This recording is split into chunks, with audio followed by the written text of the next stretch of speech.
Boa noite, pessoal. Começa agora na escuridão mais um Léo Stoppa ao vivo. Deixa eu ligar a luz. Sim, tá aí.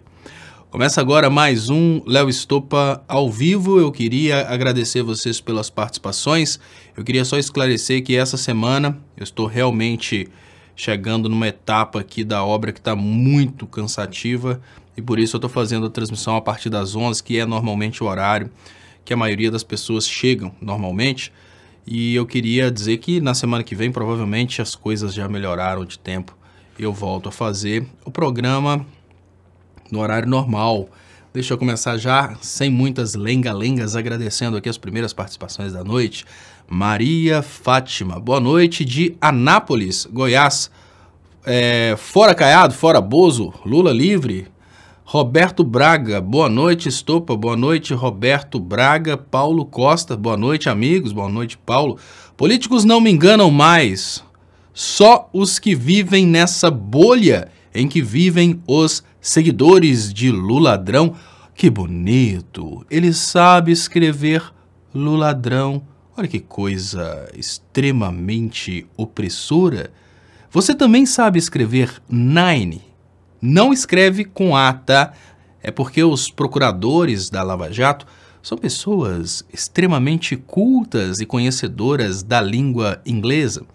Aí, como os conhecedores da língua inglesa desprezam o idioma nativo, eles precisam ficar fazendo referências às coisas na língua inglesa. Então, apesar de que a gente aqui no Brasil fala nine, escreve nine. Então, políticos não me enganam, mas enganam sim. Sabe por que políticos te enganam? Porque nesse momento você está sendo massa de manobra de um grupo político. A vida política, meu jovem, não é uma coisa do tipo eu não como mais carne, não. A vida política é uma situação na qual não há vacância no poder. Funciona da seguinte maneira, senhor massa de manobra. É como se fosse uma corda que você puxa para um lado e ela vem para o outro. Ou mais ou menos assim, não há possibilidade de você atacar o grupo político do Lula sem beneficiar o outro grupo político. E aí eu pergunto para você, quando você trabalha de massa de manobra para o PSDB e coloca políticos não me enganam mais, mas você ataca um lado da política, ou seja, você puxa essa corda para o lado de cá, você está obviamente fazendo o trabalho para o lado de lá, né? Se você está atacando o Lula, você está ajudando os políticos que são opostos ao Lula. Foi assim que o Bolsonaro foi eleito, fazendo de conta que não era político, porém há 28 anos na política. Enquanto idiotas como você atacavam o ex-presidente Lula, achando que estavam se manifestando contra os políticos, esse grupo do Bolsonaro estava aproveitando da sua idiotice, é claro, para chegar ao poder fazendo de conta que eles eram uma alternativa não política para a política. Mas os políticos te enganam. Os políticos te enganam constantemente. Isso porque o grupo que você ajudou a colocar no poder chegou lá prometendo um Estado menor, prometendo menos impostos, prometendo uma condição melhor de trabalho para as pessoas. Afinal de contas, eles estão reduzindo os direitos trabalhistas para que o empresário não tenha uma oneração muito grande na folha de pagamento. Eles estão diminuindo o sistema previdenciário porque eles não querem que os empresários tenham que pagar o INSS para você se aposentar, mas em contrapartida, o mesmo grupo que gosta de diminuir bastante mesmo os direitos, porque, afinal de contas, pagar direitos trabalhistas pode espantar o empresariado, esse grupo agora quer uma nova CPMF, é isso mesmo. Então, você que diz, políticos não me enganam mais, e ataca o ex-presidente Lula, você faz parte dos idiotas que acreditavam que o Bolsonaro não era político. E agora tá aí, ó, o Bolsonaro tentando de todas as formas trazer uma nova CPMF. É claro, o Brasil está uma maravilha econômica, o Brasil está uma situação perfeita para criar mais um tributo. O Brasil está criando mais um tributo não para incentivar a economia, não para investir na saúde, como já foi cogitada no passado, uma CPMF para investir na saúde. O Brasil está criando um novo tributo porque o Bolsonaro precisa manter salários das pessoas que acabam suportando a existência do governo Bolsonaro. Nesse momento, o empresário brasileiro que se sentiu representado pelo Bolsonaro pode começar a pagar um novo tributo porque o empresário foi massa de manobra e o Bolsonaro, para se manter no poder, ele precisa aumentar e aumentar muito salários de políticos, salários de procuradores, promotores e salários de juízes, desembargadores e ministros. Ou seja, agora sim nós vivemos aquela situação que o eleitor do Bolsonaro sempre teve medo. Aquela situação na qual os trabalhadores brasileiros se tornariam simplesmente burros de carga para carregar a máquina do Estado. A cada dia, uma nova regra contra o trabalhador, a cada dia, uma nova regra prejudicando os empresários, prejudicando aqueles que realmente trabalham e produzem. E todas as novas regras que são lançadas no Brasil para prejudicar os trabalhadores, elas vêm para beneficiar aqueles que não produzem absolutamente riqueza nenhuma, porque podemos concordar que se a gente estivesse vivendo um momento em que o Poder Judiciário estivesse trabalhando realmente pela justiça e que o Ministério Público realmente estivesse trabalhando como fiscal da lei e os políticos estivessem fazendo a democracia acontecer, eles seriam realmente personagens importantes na sociedade. Mas produzir riqueza eles não produzem. Um juiz não produz riqueza, um promotor ou um procurador não produz riqueza. A máquina do Estado que realmente produz riqueza está sendo privatizada. A parte do Estado que dá lucro está sendo privatizada. A parte do Estado que só gera despesa está sendo sustentada por uma quantidade cada vez maior de impostos. Então tá aí a nova CPMF sendo trazida para vocês como uma oferta do governo Bolsonaro para esse grupo que não se sente enganável, esse grupo que tem certeza que não pode ser enganado por políticos, esses jovens sabedores das coisas que escrevem "políticos não me enganam mais", porém, logo na sequência, atacam apenas o ex-presidente Lula. O ex-presidente Lula que conseguiu manter a máquina do Estado superavitária, comprando reservas internacionais, sem precisar de tirar direitos trabalhistas, sem precisar de vender estatais, sem precisar de colocar essa nova CPMF para semear lambada no lombo do brasileiro. Políticos te enganam sim, rapaz. Você é simplesmente massa de manobra ou idiota útil. Eu gostaria, inclusive, que você refletisse sobre a importância da consciência própria, a autoconsciência. Você, eleitor do Bolsonaro, você que realmente acha que você é o bambambam, porque você não suportava mais políticos, você que tem mais ou menos a ideia desse jovem que escreve "políticos não me enganam mais" e tem o prazer de escrever "luladrão", ou que já tem até aprendido a contar até 10 em inglês e consegue falar 9, eu gostaria de te convidar a uma reflexão de autoconhecimento. Olhe para o espelho, repita 3 vezes: eu fui massa de manobra. Você pode fazer isso, vai ser sem dúvidas um momento muito importante na sua vida. Depois que você repetir pela terceira vez que você foi massa de manobra, você precisa interiorizar isso e você precisa entender o verdadeiro sentido de idiota útil. Idiota útil é uma pessoa que não tem condições de avaliar os cenários políticos, é uma pessoa que não tem condição de avaliar que está sendo manipulada, mas uma vez manipulada, ela trabalha de uma forma muito intensa para o manipulador. É isso mesmo, é exatamente o que faz esse rapaz. Ele vem atacar o Lula sem ganhar 1 centavo por isso, simplesmente porque alguém incultou no coração dele que ele precisa atacar o ex-presidente Lula.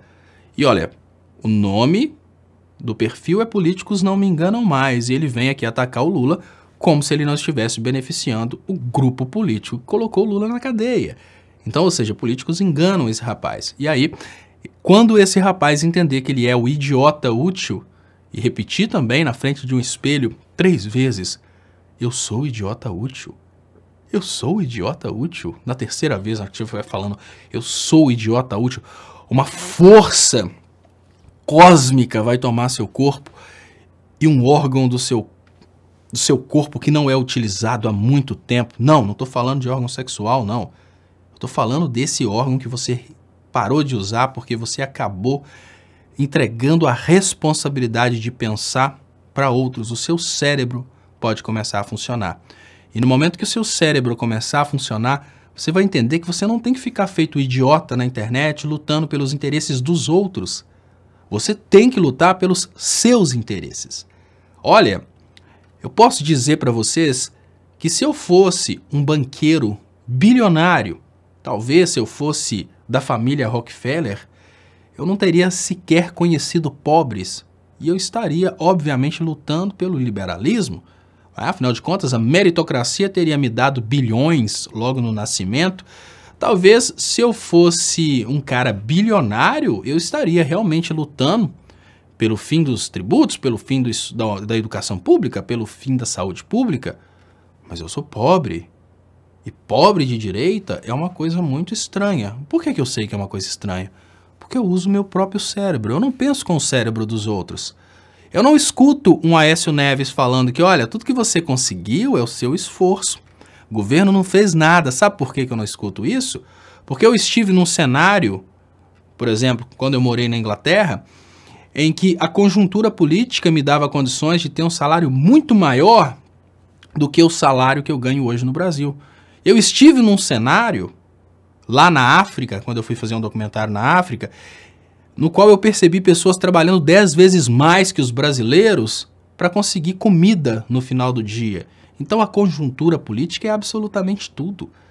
O que significa que a conjuntura política é um interesse meu. Um governo que respeita o trabalhador não é interesse daquele governo que está se propondo de ser eleito, ser escolhido presidente da República. Então, políticos não me enganam mais. Você está sendo enganado. Sabe por quê? No momento que a gente pede Lula presidente, a gente não pede Lula presidente por achar que Lula é um cara bonzinho e mereça o cargo do presidente, coisa que os estúpidos fizeram a respeito do Bolsonaro. Quando eu peço que Lula chegue à presidência da República, eu peço isso por mim e pelas pessoas que eu conheço, porque a conjuntura política vai me dar condições de viver melhor. Não é a boquinha que você está imaginando, não. É simplesmente voltar para a situação anterior em que a gente tinha o menor desemprego da nossa história, PIB crescendo, emprego para todo mundo, possibilidades de você montar um negócio e ter clientes, e não uma realidade na qual o país já está produzindo quase nada e o governo já abre a possibilidade de criar mais um imposto. Então, políticos não me enganam mais. Você está sendo enganado. Você é massa de manobra. E o mais importante, um governo, ele não é bom à medida que ele oprime, que ele fala besteiras, à medida em que ele atrapalha os opositores, luta pela prisão dos opositores. O governo bom é o governo que cria condições para que o povo governado possa prosperar. O governo bom é o governo que cria condições para que o povo governado possa viver em paz. Essa coisa de ficar perseguindo o adversário, essa coisa de ficar atacando esposa de governantes de outros países, essas coisas de ficar se propondo como sendo o governo escolhido por Deus, isso tudo é balela. O que importa é, no final do mês, você ganha mais com o Bolsonaro ou durante o governo anterior, com a Dilma e com o Lula? Bom, é claro que se você ainda estiver vivendo como massa de manobra, você pode querer dizer o contrário. Mas o menor desemprego da história do Brasil foi durante o governo da Dilma. O maior crescimento do PIB foi durante o governo Lula e Dilma. Então, os números estão falando uma coisa bem diferente daquilo que você cismou de repetir como massa de manobra. Então repita comigo mais 3 vezes: eu fui massa de manobra. Depois que você repetir mais 3 vezes eu fui massa de manobra, eu sou idiota útil. Liberte-se e comece a pensar em você mesmo. Amor próprio, chegado. Amor próprio é mais ou menos assim. Começa a pensar que a sua prosperidade depende da conjuntura política. E olha, você não ganha absolutamente nada com as lacrações do Bolsonaro, você não ganha absolutamente nada com o Bolsonaro desrespeitando as pessoas, com o Bolsonaro xingando os adversários, e você não ganha absolutamente nada com a prisão do ex-presidente Lula. O Brasil só perde, você perde junto. Você é massa de manobra, mas você pode se libertar. A gente luta nesse programa pela libertação da massa de manobra. Muito obrigado, Tânia Noêmia. Boa noite, Léo, aguardando a sua chegada triunfal. Obrigado, Tânia. Cleusa Bastos, boa noite, Léo, desde São Paulo. Abração pro pessoal de São Paulo. Deixa eu pular aqui agora pro canal do Estopa. Cássia Rodrigues, boa noite, Cássia Rodrigues. Obrigada por avisar. Hoje eu avisei que eu ia chegar às 11. Vou tentar ver se amanhã eu consigo chegar às 10h30, mas essa semana eu acho que vai ser toda semana às 11, mais semana que vem normaliza. Plenitude total. Boa noite, Léo. Boa noite, pessoal. Yasmin Bastos. Boa noite, estou à espera, ansiosa. Portal Sabendo Direito. Boa noite, galera. Anésia Sanches, Itapevi, São Paulo. Boa noite, Léo. Boa noite, Anésia. Deixa eu liberar aqui os comentários. Muito obrigado, pessoal. Então, bom, então pessoal, o que acontece? Hoje nós estamos aí com essa situação que acabou de virar aqui na página do 247. Claro que eu vou falar sobre o assunto da live, o assunto que eu disse aqui a respeito das delações premiadas não serem prova. Eu queria pedir mais uma vez que vocês compartilhem para a gente aumentar o alcance. Vou agradecer o Oséias Rodrigues de Lima. Hitler acabou com a Alemanha e Bolsonaro e filhos destruíram o Brasil. Simples assim. Acordem, brasileiros. É exatamente. E olha, quando a gente vê filmes históricos a respeito do nazismo, a gente percebe que amigos traíam amigos que eram judeus por causa dessa convicção. Pessoas que se relacionavam há muito tempo. Tem um filme, que também é um filme histórico, que conta a história de um rapaz, um alemão, que namorava a filha de um judeu, ou seja, namorava uma menina que seria alvo do Hitler, e ela denunciou, e esse cara denunciou a família. Ou seja, o cara denunciou a família da namorada dele por causa desse fanatismo. Hoje, obviamente, o fanático brasileiro, ele largaria a esposa, a namorada, a noiva, por causa do Bolsonaro. É uma coisa muito estranha. Estamos sim, repetindo aquele momento, e é preciso ter maturidade para entender que estamos repetindo o erro da Alemanha na Segunda Guerra Mundial, o fanatismo. Não temos, obviamente, um presidente com as características intelectuais do Hitler, mas nós temos, sim, o Carlos Bolsonaro, que consegue pegar as estratégias do Hitler, adaptar aquelas estratégias para a realidade brasileira, e o Bolsonaro aplica essas estratégias e tem dado certo. Oséias Rodrigues de Lima, muito obrigado, Oséias. Queria lembrar vocês que vocês podem ajudar o meu trabalho também através das contas bancárias que estão anunciadas aí nas descrições desse vídeo. Daniela de Sante, para romper a bolha, o Brasil 247 deveria convidar líderes de comunidades para participar de debates e assim divulgar informações que a eles não têm acesso e transmiti-las aos seus centros. Daniela de Sante. Daniela, o Brasil 247, ele se esforça, obviamente, dentro de sua realidade ali, uma certa limitação, obviamente, financeira, tecnológica. O que precisaria acontecer é uma estrutura política que já está articulada por todo o Brasil, que é o PT. Uma coisa básica, Daniela de Santos, que eu queria entender. Por que a esquerda não divulga? Você já parou para pensar isso? Não, porque, olha, nós temos aqui uma situação de uma massa de manobra que acha que o Brasil 247 é do PT. Mas vocês já pararam para pensar que são poucos os políticos do PT que divulgam o Brasil 247? Tem políticos do PT que consideram o Brasil 247 um concorrente. É muito estranho. Então, assim, basicamente, vocês já pararam para pensar que nem o PT divulga o Brasil 247? O meu trabalho eu nem digo. Se você procurar nos grandes nomes do PT, você não vai encontrar nem trechinhos de vídeo meus compartilhados lá. Você não vai encontrar, por exemplo, numa página de um grande nome do PT, uma chamada para conhecer o meu trabalho.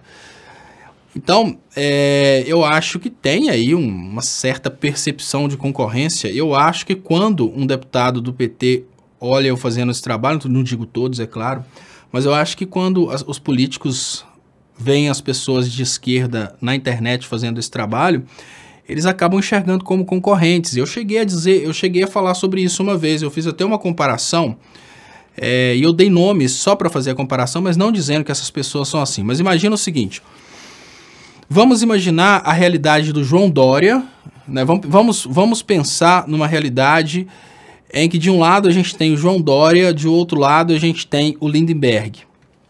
São duas pessoas que vieram de realidades completamente diferentes. O João Dória, ele vem de uma realidade política, um milionário que veio com toda a estrutura familiar por trás dele, trazendo aí o João Dória para essa condição de política hoje, governador de São Paulo.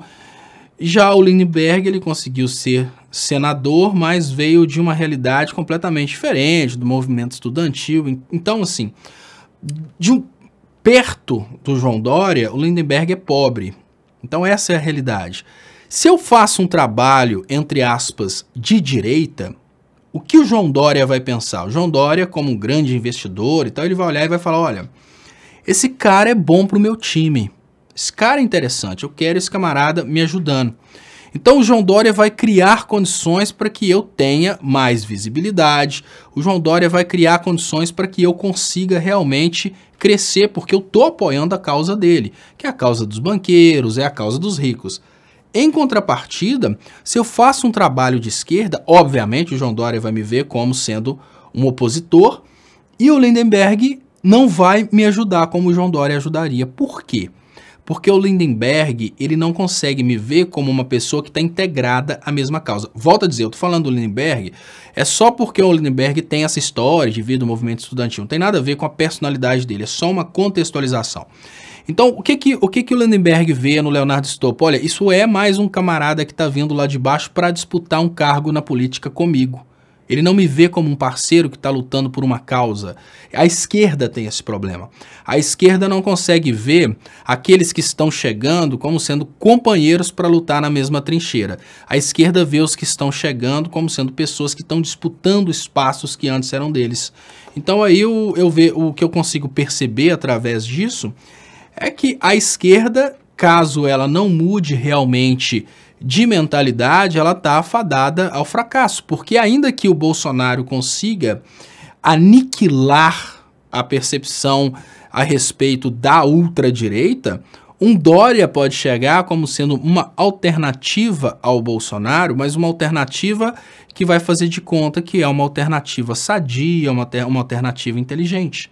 Uma alternativa coerente, que não necessariamente vai causar tantos problemas como o Bolsonaro. Então, outro nome que venha trazer a mesma ideologia de uma forma mais branda. E a esquerda brigando entre si para saber quem que é o mais bonito e quem que é o mais charmoso, quem que vai ser o próximo candidato. Enquanto isso, o poder financeiro se articula em cima de um outro servidor.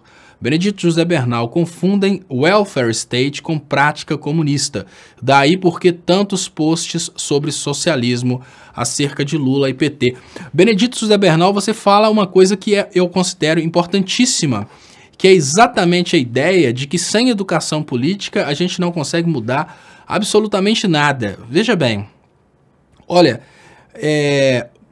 se a gente não consegue explicar para as pessoas que a luta da esquerda é welfare state, que é simplesmente dar dignidade e garantir a estabilidade do próprio capitalismo, eles usam a brecha para falar do comunismo. Uma pessoa escreveu no Twitter, assim, esses dias eu estou realmente com pouco tempo, mas eu percebi que uma pessoa me marcou e falou que se o Haddad tivesse vencido, a gente teria virado Cuba. Mas que cara estúpido, será que o cara não percebeu que ele está falando do partido que ficou no poder por 12 anos e nunca movimentou no sentido de cubanizar o Brasil? Que coisa estúpida, gente. Aí ele fala que um verdadeiro cubano está lutando contra o governo de Cuba, mas outra coisa estúpida, o que caracteriza o verdadeiro cubano é exatamente viver dentro da realidade de Cuba, a realidade dos últimos anos, e não necessariamente querer ser um cubano à la Trump, né, à la Obama, à la seja lá o que for. Então, assim, é muita estupidez dessas pessoas que realmente caem nessas coisas. Mas olha, promover a estupidez hoje é um dos trabalhos mais bem pagos do Brasil. Um camarada ganha mais dinheiro como super promotor da estupidez, compara o salário do Coppola com o salário de um juiz de direito. Você vai perceber que a promoção da estupidez, ela realmente dá muita grana. Então vamos ver o que diz aqui, vamos ver a manifestação do bolsonarismo, a manifestação da direita através do Tony Conceição, que representa nessa live o pensamento pobre de direita. Segundo o Tony Conceição, o Lula acabou com o desemprego, mais de 30 milhões, mas o Estopa ficou fora dessa. Eu não sei se ele coloca fora dessa, se ele quer fazer um trocadilho, se ele quer dizer fora e desça. E eu digo nesse momento que Raul Seixas encaixa-se em todas as realidades da humanidade. E aí tem aquele momento que o Raul diz: liga o rádio e ouço um chato que me grita nos ouvidos, pare o mundo que eu quero descer. Então, Tony Conceição, se for menção a essa música do Raul, é hora de dizer toca Raul, né? Liga o rádio e ouço um chato que me grita nos ouvidos, pare o mundo que eu quero descer. Parabéns, Tony Conceição, por gostar do Raul. Mas enfim, olha, a geração de empregos, essa condição da economia é uma condição de busca constante, tá, Tony Conceição? A geração de empregos, a condição econômica pode ser considerada análoga à saúde do ser humano. Se você, Tony Conceição, cuida da saúde de uma forma correta durante toda a vida, não significa que você vai garantir que você não vai adoecer para o resto da vida. Então, você tem 30 anos de idade, durante 30 anos você teve um super cuidado com a saúde. Se você começar a descuidar da saúde a partir de então, você pode adoecer. A geração de empregos, ela leva o país a uma condição que é chamada de pleno emprego. Em lugar nenhum do mundo existe desemprego zero, porque existem as pessoas que estão trocando de emprego, procurando novos empregos, ou que realmente desistiram de trabalhar naquele lugar, pronto. Então, uma coisa que eu acho que números realmente são coisas difíceis de serem contestadas, tá, Tony Conceição? E quando a gente pensa que os números relacionados ao desemprego, eles são gerados a partir das pessoas que estão empregadas com carteira assinada ou coisa semelhante, a gente teve o menor desemprego da nossa história durante o governo da Dilma. Pergunta básica que eu faço para você é: por que você nega os números daquele momento? E por que você nega a realidade daquele momento, sendo que, olha, vamos pensar o seguinte: as pessoas realmente estavam trabalhando, estavam produzindo, a gente tinha o maior PIB da nossa história, a gente teve condição de modificar o salário mínimo, tirar de $75 para $300. Tudo bem, cara, apoia o Bolsonaro, faz o seu trabalho de bolsominion, mas negar os números é infantil, sabe? Tenha um pouco de amor próprio. Negar os números é uma coisa estúpida, negar os números é uma coisa infantil. Olha, eu trabalhei durante todo o governo Lula, eu trabalhei sem dificuldades de arrumar trabalho. Hoje, as pessoas não estão conseguindo emprego como antes. Olha, o Sindicato dos Engenheiros estava falando sobre coisa de 13 mil demissões de engenheiros nos últimos tempos. Eu li rapidamente essa notícia. Então, cara, de tentar negar o que é lógico. Faz o seguinte, Tony Conceição. Apoie o Bolsonaro pelo corte de cabelo do Bolsonaro. Fala mal do Lula por outra coisa. Por que você não pega a onda da galera que fala que Lula é ladrão? Pronto. Olha, Lula foi o melhor presidente da história do Brasil. O Lula conseguiu a melhor performance econômica da história do Brasil. O Lula foi o único presidente que realmente teve condições e coragem de colocar o pobre brasileiro no orçamento, teve coragem de governar para os mais humildes. O único que teve condições de tirar o Brasil do equilíbrio em desemprego, que o Brasil vivia naquela época, uma situação que era mais ou menos essa que a gente vive hoje. Olha, nós temos o desemprego alto, mas a realidade é essa e vai ficar assim. Nós não vamos lutar para consertar isso. Mantenha dessa forma que assim o salário fica baixo, as empresas vão conseguir exportar com mais lucro. Essa era a realidade do Fernando Henrique, ele não lutava contra isso. O Lula teve condições de lutar contra isso, ele mudou isso. Assume a ideia que você vai criticar o Lula por outra coisa. Pegue a onda do Lula ladrão. Mas você dizer que o Lula é ladrão te dá condições de criticar o Lula por uma coisa que ninguém vai ter condições de provar o contrário, porque ninguém estava com o Lula 24 horas por dia durante sua vida inteira. Mas, em contrapartida, Tony Conceição, você não vai estar negando números, cara. Você não vai estar negando geração de emprego, que é uma coisa estatística que é monitorada constantemente, até pelo Banco Mundial. Você não vai estar negando investimento nas famílias mais pobres, você não vai estar negando coisas lógicas. Então, tenta fazer dessa forma. Ou então, desça de vez do mundo. Né? Pare o mundo que eu quero descer. Amor próprio, menino. Deixa eu agradecer aqui.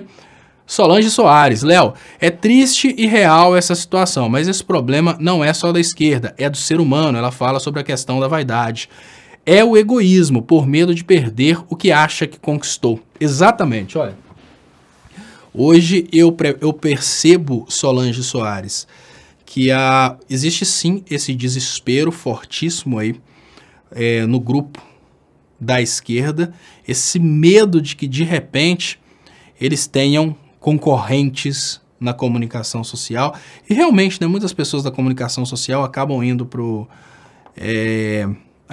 a política e tal, e aí eles conseguem enxergar, enquanto a direita consegue enxergar os comunicadores como sendo um capital político para ajudá-los nos seus objetivos, porque quem manda na direita são os banqueiros que obviamente não vão candidatar a nada.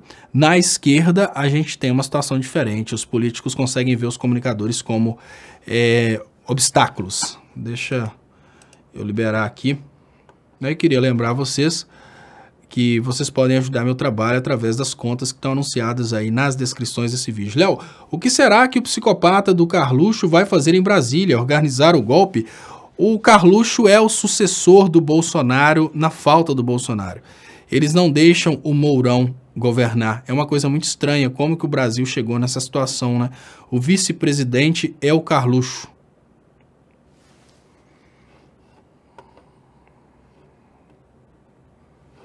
Deixa eu liberar aqui.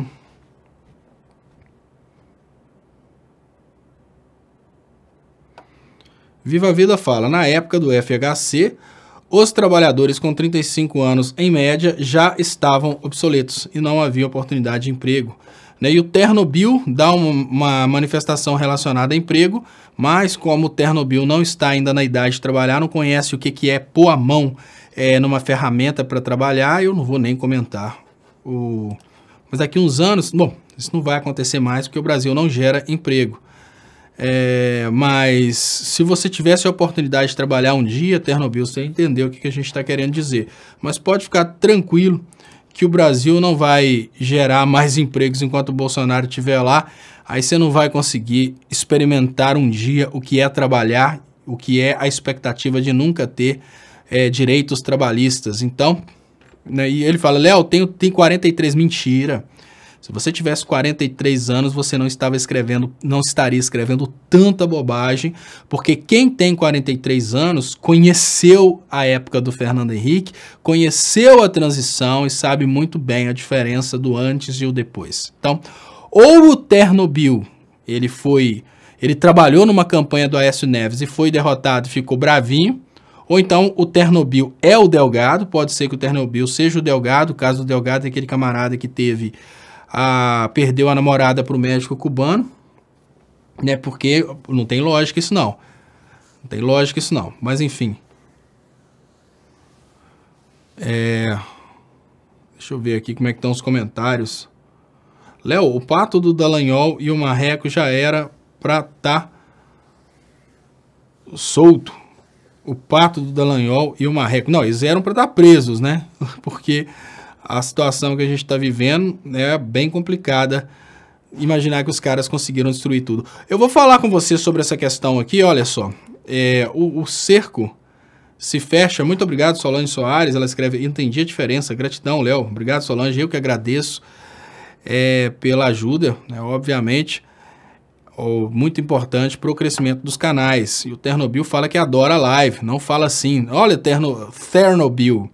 Eu te falo até diferente, eu te falo que aqui você é bem-vindo, porque você traz, obviamente, a visão da galera aí de 14, 15 anos do bolsonarismo. Talvez você tá aí querendo cutucar, querendo encher a paciência, mas você tem uma idade de alguém que viveu o governo Fernando Henrique, você sabe do que eu tô falando. Eu não preciso nem explicar demais. Você sabe que você tá falando bobeira, né? Querendo dizer que o Bolsonaro gerou empregos. Não, vamos cair na real, né, cara? Vamos cair na real. Caetano Maia, muito obrigado, Caetano Maia, superchat, importante crescimento dos canais. Quem puder ajudar também, tem aí as contas bancárias anunciadas nas descrições desse vídeo. Deixa eu trazer para vocês, olha, Justiça decide que delação não é prova e arquiva investigação sobre Mercadante e Edinho Silva. Por que eu acho que essa notícia é importante, pessoal? Olha, há pouco tempo atrás, o Ministério Público se aproveitava de delações para condenar as pessoas e através dessas delações, obviamente, o Ministério Público fazia isso, seu pezinho de meia com palestras e etc, né? O esquema de condenação de inimigos dos banqueiros no Brasil funcionava através das delações. Isso porque, se você é inimigo político de um banqueiro, você não precisa ter cometido crime. É só negociar com um criminoso para que o criminoso faça uma delação, negociar com o preso para que um preso faça uma delação e, a partir daí, cria notícias nos jornais e coloca o camarada na cadeia. Esse esquema de articular prisão de inimigos políticos através de delações é um esquema milionário que envolve banqueiros comprando o Ministério Público, comprando juízes através de palestras, e parece que os juízes já não querem mais participar disso, né? Digamos que é como se fosse um vício que está chegando ao fim. O traficante, né? Vou fazer um paralelo aqui, que eu acho que o trabalho que o Dallagnol fez na Lava Jato é um trabalho menos honrado que o trabalho do traficante, porque o traficante, ele trabalha como traficante e não esconde que trabalha como traficante. Então, para mim, no meu ver, a minha ideia é que a comercialização do trabalho de procurador federal realizada pelo Dallagnol é um trabalho muito mais punível, foi um ato mais reprovável que o tráfico de drogas. Mas uma coisa a gente precisa concordar que existe de coincidência entre o tráfico de drogas e o que o Dallagnol estava fazendo, que é a ideia de que está dando dinheiro demais, então é impossível abandonar. O traficante, às vezes, ele quer abandonar o tráfico de drogas, mas ele não consegue abandonar porque ele sabe que ele dificilmente ganharia aquela quantidade de dinheiro trabalhando em outra coisa. Da mesma forma, no momento em que procuradores brasileiros começaram a ser contratados para palestras através das condenações dos inimigos dos contratantes, eles perceberam que estavam ganhando uma nota preta. Então chega ao ponto do Dallagnol comemorar pelo Telegram 400 mil reais de palestras em um ano. Isso, obviamente, as palestras que ele estava considerando como palestras, mas não necessariamente os pagamentos diretos. O que eu quero dizer para vocês é que, da mesma forma que o crime de tráfico de drogas mantém um traficante porque está dando dinheiro, o crime de venda da atuação do Ministério Público mantém um procurador porque está dando dinheiro. É muito difícil imaginar que um procurador como o Dallagnol vai abrir mão de perseguir inimigos políticos dos banqueiros se o cara está ganhando 400 mil reais por ano com palestras.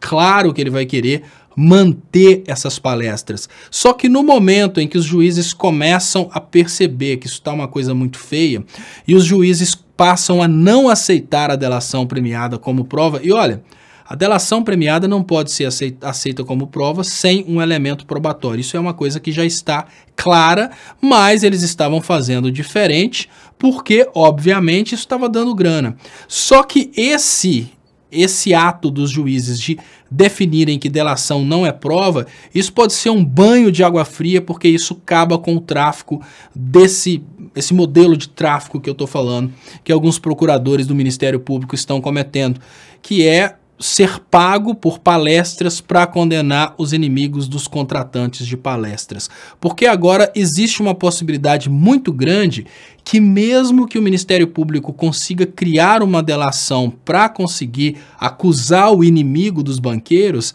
essa delação não seja aceita pelos juízes. Então, pode ser que esse ato dos juízes de proibirem a delação como prova realmente diminua essa atuação de procuradores no comércio do trabalho do Ministério Público Federal através de palestras. Agora, uma outra coisa que é muito importante nesse momento é que se as delações não servem como prova, não tem provas contra o Lula, porque toda a condenação do ex-presidente Lula foi fundamentada em delações. O Sérgio Moro, ele até faz menção a alguns documentos que foram produzidos pelo Ministério Público, mas são documentos frágeis, a maioria do convencimento do povo. A percepção pública a respeito dos crimes do ex-presidente Lula, ela vem toda de delações, que no Brasil nem podem ser usadas como prova. Agora, o juiz arquivou a investigação, ou seja, nem investigaram o fato porque o delator, para fazer política, falou que determinadas pessoas cometeram crimes, mas o delator não apresentou provas. Se a gente volta para essa direção, em que além de inventar a história, o delator precisa apresentar as provas, a gente começa a melhorar as coisas um pouco, né? Mas vamos ver o que vai acontecer, né? Deixa eu agradecer aqui. Muito obrigado, Shirley Barros. Shirley Barrios.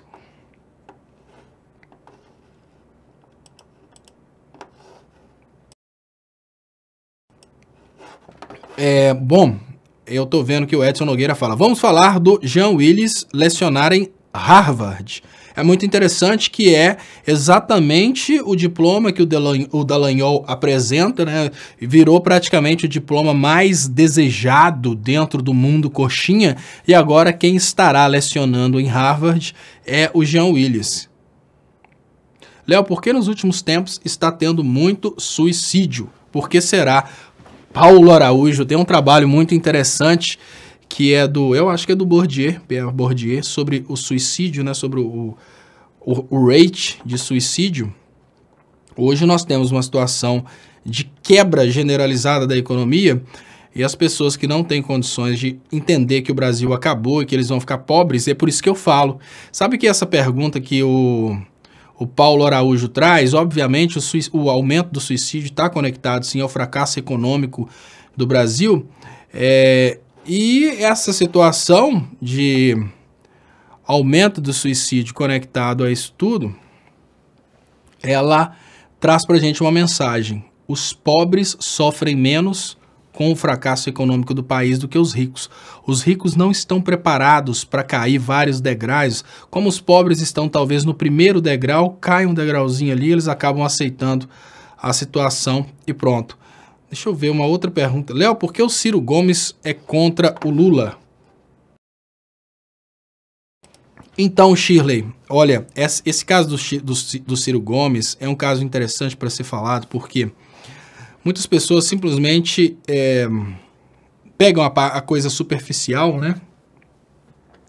E a Alternativa Rock BR fala, o meu salário é de 90 mil. Tenho um iate, um jatinho, fora os benefícios. Não dá não, viu, Alternativa Rock? Salário de 90 mil, não compra. Ah tá, só se for um salário de 90 mil, que seria 90 milhões, né? Então, nesse momento, Alternativa Rock, meu salário é de 90 milhões. E a única coisa que eu posso dizer para você nesse momento é põe um e-mail aí para eu mandar currículo. Muito obrigado pela participação. E aqui, ó, Brad Pitt, yes, tenho quase 50 mil no FGTS, meu filho, não preciso do governo. Precisa, Brad Pitt, yes, sabe por quê? Porque o seu FGTS pode ser confiscado, porque o governo está quebrando. E o FGTS, ele está sob curadoria da Caixa Econômica Federal, que está nas mãos do Bolsonaro. Então você precisa. E só para te dar um sustinho aqui, quem de nós aqui conhece a realidade dos políticos, né? Eu gostaria de dizer para você, Brad Pitt, yes. E até dar um toque aqui nas pessoas, se tiver alguém aí que já trabalhou no restaurante de luxo e tal. 50 mil é uma noite dos políticos do PSDB num restaurante, só para você ter uma ideia de como que você é pobre. Toda a reserva de dinheiro que você tem no FGTS, ela é gasta numa noite por políticos aí desses partidos liberais, por esses banqueiros. Você é muito pobre. Imagina como que você é pobre. Você faz menção a 50 mil reais, que é a sua realidade de estabilidade de vida. Um filho de político, ele gasta 50 mil reais numa ida na Disney. 4 dias na Disney, o cara gasta mais que 50 mil reais. Então, você tá pra lá de pobre. Isso acabou com o Brasil, tá, pessoal? Olha, isso acabou com o Brasil. Quando as pessoas acham que elas são ricas porque elas têm 50 mil reais. Isso criou realmente na cabeça do brasileiro a ideia de que ele é rico. E eu te falo, Brad Pitt, 50 mil reais tem o valor estipulado pelo governo. Lá na Argentina, a Argentina conseguiu multiplicar por 0,1 o valor do peso argentino. Hoje você tem 50 mil reais. Olha, isso no FGTS, tem critérios para retirada. Uma medida do governo Bolsonaro para desvalorizar o real faz 50 mil reais virar 5 mil em poder de compra. Então o que eu te falo, Brad Pitt, é que se você tem 50 mil reais no FGTS, pula de joelho no chão e ora ou reza para o Bolsonaro sair muito rápido. Porque o próximo passo do bolsonarismo é a desvalorização da moeda. Eu até dou um toque em vocês de uma coisa. Evitem guardar dinheiro em moeda brasileira, porque a gente não sabe o que pode acontecer. O que eu quero dizer é que, olha, se você, igual eu hoje, né, eu estou fazendo uma reforma em casa, se você tiver uma reforma para fazer na sua casa, tiver dinheiro parado, faça essa reforma agora. Se você tiver sonho, por exemplo, de fazer alguma coisa com seu dinheiro, não espera depois não, meu amigo, faça agora, porque a gente não sabe quanto tempo. Pode ser que o Brasil não perca, que o dinheiro brasileiro não perca o valor. Mas se a gente continua seguindo o caminho da Argentina, 50 mil reais do Brad Pitt vão virar 5 mil reais em poder de compra. Então, fiquem espertos com o que está acontecendo. Compra alguma coisa, guarda em alguma coisa sólida. Porque o dinheiro, no caso do FGTS, fica difícil, tá, Brad Pitt? O dinheiro brasileiro está... Olha, o seu dinheiro, Brad Pitt, está nas mãos do Bolsonaro.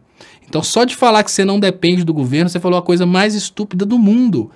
É a estabilidade financeira do Brasil que vai dar condição de você usar esse dinheiro. Pode ser até diferente. Pode ser que o governo e o Congresso Nacional decidam... Olha, hoje eles estão decidindo sobre uma nova CPMF. Amanhã eles podem decidir sobre o sequestro do FGTS. Por que não? O Brasil está quebrando. Como que você acha que o Bolsonaro vai fazer para continuar pagando juízes, procuradores, continuar pagando políticos? Como é que ele vai conseguir fazer para ele continuar no governo, a não ser tomando o dinheiro de quem trabalha? Então, você, entre todas as pessoas que falaram bobeiras nos últimos tempos nessa live, você escreve a coisa mais contraditória e mais boba da história dessa live. Você tem um dinheiro nas mãos do governo, na moeda que é gerida pelo governo, nos critérios de retirada estabelecidos pelo governo. Sabe o que eu posso dizer para você, Brad Pitt? Por enquanto você não tem nada. Absolutamente nada. Porque se o governo quebrar, você não tira esse dinheiro. Se a moeda brasileira desvalorizar, você vai tirar uma balela desse dinheiro. Se os critérios de retirada do FGTS mudarem, você nem vai tirar esse dinheiro. Então, deixa de ser bobo. Tudo é político. Tudo faz, de alguma forma ou outra, conexão com as políticas. A maior estupidez que foi espalhada dentro do território nacional nos últimos tempos é: você cresceu com seu próprio esforço, você não depende do governo. O cara que acha que não depender do governo é trabalhar e não depender de Bolsa Família é o cara mais estúpido do mundo. O cara mais idiota do mundo é aquele que acha que não depende do governo porque não recebe o Bolsa Família. Eu nunca recebi uma bolsa do governo brasileiro. mas eu sempre dependi da conjuntura econômica. Eu posso dizer que quando eu tinha a minha idade convencional de fazer um curso superior, ou seja, eu atrasei a minha vida inteira, porque naquela época não tinha financiamento educacional. Então, quando você fala que, olha, eu não dependo do governo, você está sendo o cara mais idiota do mundo. Eu faço uma comparação básica. Por que a vida é mais próspera num país europeu do que num país africano? Você está querendo me dizer que o país europeu, que a Europa é mais fértil? Você está querendo dizer que a Europa é mais... é um continente melhor por algum motivo? Não. É porque a estrutura política e econômica dá condições para que as pessoas naqueles países consigam ter melhores pagamentos do que lá na África. Não é por mérito das pessoas, não. Porque, olha... uma criança na África começa a trabalhar numa mina de carvão aos 8 anos de idade, morre com 15 anos de tanto respirar pó de carvão, trabalhando 12 horas por dia. Você falar que essa criança não se esforçou bastante, você está sendo estúpido. Em contrapartida, num país desenvolvido, é até proibido a pessoa trabalhar quando criança. Vai estudar numa estrutura de educação do governo, depois faz um curso superior por um financiamento pago pelo governo, para depois ir para o mercado produzir milhões. Então, para de falar bobeira, que essa frase sua vem da campanha realizada pelo Aécio Neves, que colocou a gente onde a gente está hoje. O governo não te deu nada, não. Tudo que você conseguiu foi seu esforço. O que está acontecendo hoje? Então o cara que tinha conseguido com esforço no governo Lula e Dilma está desempregado hoje que ele parou de se esforçar? Ah, aquelas pessoas que responderam, que conseguiram o que conseguiram na vida por causa da ajuda da igreja? A igreja parou de ajudar? O que está acontecendo com esse alto desemprego? O que está acontecendo que hoje as pessoas estão ganhando 30% do que ganhavam antes? 30%, Brad Pitt, é assim... se você ganhava 10, agora você ganha 3. Isso é 30%, só para você ter uma ideia. O que está acontecendo que as pessoas estão ganhando menos hoje? Elas não estão esforçando mais? Ou Jesus abandonou a igreja delas? Não. É a conjuntura política, bando de idiota. É a conjuntura política que dá condições para que exista pouco desemprego ou para que exista alto desemprego. E a conjuntura política interessa. Porque, olha, hoje... se o Paulo Guedes consegue manter o desemprego alto, ele consegue criar uma alta disputa por vagas de emprego que faz o salário abaixar. Ele está entregando isso para pagar a campanha do Bolsonaro. Exportadores brasileiros querem o desemprego alto para eles terem funcionários trabalhando quase de graça. Então, Brad Pitt deixa de ser trouxa. Para começar, que o dinheiro que você tem é o dinheiro de boteco, de filho de rico. E para continuar, que o dinheiro que você tem está numa moeda definida pelo governo, gerida pelo governo, numa conta que é administrada pelo governo e que tem a retirada estabelecida por regras definidas pelo governo. Você está totalmente nas mãos do governo, meu amigo. Olha, sabe como que eu posso dizer para você que você não depende do governo? Fala assim, olha, isso também é contestável. Porque há pouco tempo atrás, quando as pessoas vinham falar comigo que, olha, o Estado que tem que acabar, que não sei o quê, que cobra impostos, que faz, que acontece, fala, faz o seguinte, você vai conseguir sobreviver sem a estrutura social, ninguém vai tomar um centavo de imposto seu, mas você também não vai poder usar estrada, você não vai poder usar infraestrutura de energia elétrica, você não vai usar nada, você vai mudar lá para o meio do Amazonas. Lá ninguém vai chegar lá para te encher a paciência e te cobrar impostos. Agora não dá mais que o Bolsonaro está botando fogo no Amazonas. Mas antes do Bolsonaro botar fogo no Amazonas, a dica que eu daria para você é o seguinte. Se você acha que você não precisa do governo, você não precisa da estrutura social, dá um pulo lá no meio da floresta amazônica, onde ninguém pisou, e se desenvolva por lá.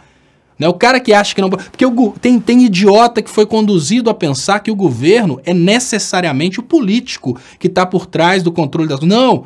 O governo é uma estrutura do Estado que representa o povo. Hoje as coisas estão erradas porque a estupidez do brasileiro permitiu que o governo fosse assaltado, mas a ideia é que o governo fosse uma estrutura que representasse o povo. E você falar que numa sociedade você não precisa da representação da estrutura social é a maior estupidez do mundo. É uma coisa assim que dá até dor pensar numa coisa dessa, mas fazer o quê, né? E o portal Sabendo Direito fala, Quantos engenheiros ganhavam 30 mil por mês por causa do Minha Casa Minha Vida? Exatamente. Olha, a construção civil bombava no Brasil e olha, esses engenheiros contratavam muito material, né, material de construção e obviamente demandava no mercado. Esse pessoal aí, ó, incentivava pessoas a trabalharem para comprarem os apartamentos, para comprarem as casas. Esse pessoal aí contratava eletricista, encanador, pedreiro, tudo parou. Então, assim, o governo realmente não importa nada, né? Não importa nada. Realmente o que acontece é isso mesmo. Não, que nada. Não dependo do governo. Não, você não depende do governo. Claro que não depende do governo. Né? É por isso que uma criança na África, ela trabalha a ponto de ter dor no corpo por todos os dias durante uns 5 anos, até morrer de tanto trabalhar, e não consegue acumular nada, porque o pagamento é só o suficiente para comer. E mesmo assim tem idiotas que acham realmente que a conjuntura política não faz diferença. É só seu esforço, né? Continua esforçando, otário. Continua esforçando, idiota, porque agora, além do seu esforço ser recompensado com essa situação econômica de um Brasil quebrado, você vai ter que pagar também CPMF. Continua nessa, continua nessa. A estupidez de quem falou essa frase, não de quem cantou essa canção, é o que faz com que o Brasil hoje mereça pagar pelo que ele está pagando, né? Sem povo não existe burguesia, o povo é burro demais. Né? Obrigado, Portal Sabendo Direito. E a Dani fala aqui, ó, a tão sonhada reforma tributária. A Dani fala aqui, a tão sonhada reforma tributária é a volta da CPMF. Né? Ou seja, tivemos a reforma da Previdência, tirar direitos. A reforma tributária, criar tributos. Né? Menos Estado, né? Menos estados. Não é isso aí que o brasileiro pediu no momento que votou no Bolsonaro? Afinal de contas, o brasileiro não precisa da estrutura estatal de forma alguma, né? O brasileiro é milionário. O brasileiro, ele tem condições de ter acesso à saúde privada, educação privada, né?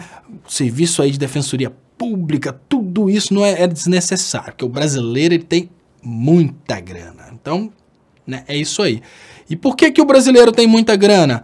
Porque o Brad Pitt tem 50 mil guardados no FGTS, ou seja, ele, assim, abre os peitos para falar que tem 50 mil guardados no FGTS e não observa que ele está falando que tem 50 mil guardados em um direito trabalhista que foi criado exatamente pelos partidos progressistas que defendem o trabalhador, exatamente pela ideologia progressista. Né? Então, olha, o que é a realidade? Né? Quando a gente pensa num bobo desse falando isso, o cara não percebe que até o FGTS vai acabar e o cara fala, não, mas aí o dinheiro vai ser entregue a mim para eu investir onde eu quiser. Claro, você vai investir. Você já gasta seu salário todo, porque o seu salário não dá para você comprar as coisas, você vai receber o FGTS, vai torrar o FGTS, e vai dar inflação, todo mundo vai ter o dinheiro neutralizado. Mas fazer o quê, né? Bobo é assim que funciona, bobo serve para isso mesmo. Deixa eu agradecer Vitória Pompeu, muito obrigado de coração, Vitória, pelo superchat. Coitado, gastamos 80 mil em sepultamento e inventário da minha mãe e irmão. Muito obrigado, Vitória Pompeu. Bom, antes de mais nada, meus sentimentos pela morte da sua mãe e irmão. E, bom, isso aí é o que o Estado fica, né, para tomar aí para fazer essa parte aí do inventário. E eu queria lembrar que vocês podem ajudar meu trabalho também através das contas que estão anunciadas aí nas descrições desse vídeo. E eu queria falar com vocês que eu volto amanhã com o programa Léo ao Quadrado, amanhã é às 5 da tarde, porque esse figurão aqui, ó, que é o Mercadante, grande Mercadante, faz amanhã às 6h30, no horário do programa Léo ao Quadrado, Brasil Primeiro, que é um programa que vocês precisam conhecer. Então, quem ainda não conhece o programa do Mercadante, conheçam, porque o Mercadante, eu tenho críticas, né? Eu tenho críticas aí à realidade interna do PT. Eu fico pensando, por que o PT não divulga uma pessoa como o Mercadante, uma pessoa fantástica, de um conhecimento profundo, né? Uma pessoa realmente para estar do lado do Lula, lutando pela liberdade do Lula e eventualmente ser candidato a presidente da República. Nada contra o Haddad, mas eu penso, temos nomes fortíssimos, temos pessoas fantásticas para serem apresentadas para o público. E ontem eu falava sobre o Flávio Dino, falava, temos muitos nomes importantíssimos de esquerda e hoje eu falo com vocês, a gente precisa, de repente, divulgar o nome do Mercadante, de repente fazer até uma pressão no próprio Mercadante, né, que não tem se candidatado aí há um certo tempo, mas para que ele de repente se esforce para vir candidato, até mesmo para presidente da República, que é um cara que realmente tem a capacidade, o conhecimento, e mais importante que capacidade de conhecimento, amor aos mais humildes. O Mercadante que eu conheço pessoalmente, falo com vocês, é um grande nome da política brasileira que nós precisamos divulgar. Então, se vocês puderem amanhã assistir ao programa do Mercadante às 6h30 da tarde e ajudar a compartilhar o trabalho do Mercadante, crescer o nome do Mercadante, é um trabalho nosso, pessoal. Olha, nós precisamos crescer os grandes nomes da esquerda. Isso é um trabalho nosso, porque os nomes da direita estão sendo promovidos pela Rede Globo, os nomes da direita estão sendo promovidos pela estrutura de network da direita. Nós precisamos promover os nomes de esquerda e o Mercadante é, sem dúvidas, um dos maiores nomes de esquerda do mundo e ele precisa realmente ser promovido aí no Brasil. Deixa eu agradecer vocês então, deixa eu trazer aquele vídeo que encerra a live e logo depois a reprise. Muito obrigado, eu volto então amanhã às 5 da tarde, mais 6h30, tem um grande programa aí do Mercadante. Como pode causar também a morte de pessoas. O que acontece é que na hora que o raio cai, uma indução eletrostática acontece naquele fio que está esticado. E ali, aquele fio recebe centenas de milhares de volts e quebra o isolamento do equipamento. Isso queima a televisão, isso queima os aparelhos conectados à internet e pior, se tiver uma pessoa, ela pode morrer. Por que que ninguém fala a respeito disso no Brasil? Porque é muita grana que está em jogo. É muito mais fácil deixar as pessoas mais pobres morrerem sem saber o que está acontecendo do que denunciar uma empresa do tamanho da NET que ela está instalando o sistema sem a devida proteção, porque na hora que cai um raio e queima, eles averiguam e tentam dar barrigada e não pagar a indenização. A tendência natural do brasileiro é deixar para lá. Então eles não atendem, você vai deixando a coisa para lá até o momento em que você perde o direito de entrar na justiça contra eles. Estatisticamente fica mais barato para eles desrespeitarem o Brasil do que atenderem adequadamente. Aí que entram as agências regulamentadoras para exigirem essa condição de segurança. No Brasil eles têm um lobby muito forte e